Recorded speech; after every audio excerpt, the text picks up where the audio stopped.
ধুমধাম ও জমকালো আলোর মধ্য দিয়ে হয়ে গেল মেহজাবিনের বিয়ে।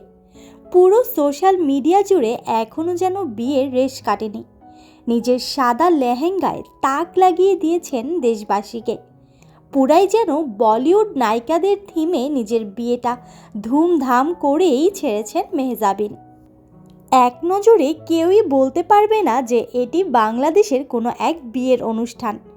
মেহজাবিনের বিয়ের লেহেঙ্গাটিও ইন্ডিয়ার এক নামি দামি ডিজাইনার থেকে নেওয়া হয়েছে, যে কিনা বলিউড নায়িকাদের ড্রেস ডিজাইন করে থাকে। মেহজাবিন ও রাজীবের বিয়েতে অভিনয় জগতের প্রায় বেশিরভাগ তারকাই উপস্থিত ছিলেন।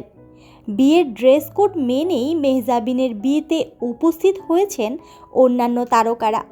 মেহজাবিনের কাছের বন্ধু অভিনেত্রী সাবিলা নূর নিজেকে গোলাপি রঙের লেহেঙ্গায় সাজিয়েছেন।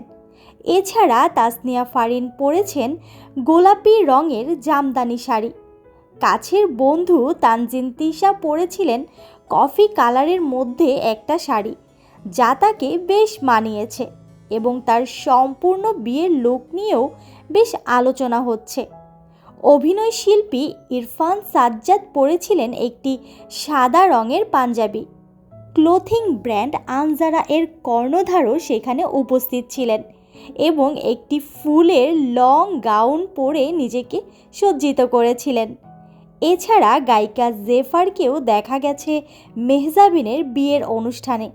উপস্থিত ছিলেন এই সময়ের জনপ্রিয় অভিনেত্রী সাদিয়া আয়মান এবং তার বয়ফ্রেন্ড পরিচালক রনি, যেটা নিয়ে এখন মিডিয়া পাড়ায় বেশ ভালোই গুঞ্জন চলছে। কিন্তু মেহজাবিনের বিয়েতে সকলে উপস্থিত থাকলেও মেহজাবিনের আপন ছোট ভাই সেই বিয়েতে উপস্থিত ছিলেন না। মেহজাবিনের ছোট ভাই নাম মুস্তাক চৌধুরী, যিনি নিজেও একজন সফল কন্টেন্ট ক্রিয়েটর। তার বোনের ইনকামের টাকা হারাম দাবি করে তিনি তার বোনের বিয়েতে উপস্থিত হননি। হারাম টাকা দাবি করে প্রায় 10 বছর আগেই নিজের পরিবার ছেড়ে আলাদাভাবে থাকতে শুরু করেন তিনি। মুস্তাকের 3টি বিয়ে হয়। আগের দুজনের সঙ্গে ডিভোর্স হলেও বর্তমান বিবাহ নিয়ে তিনি বেশ সুখেই দিন কাটাচ্ছেন।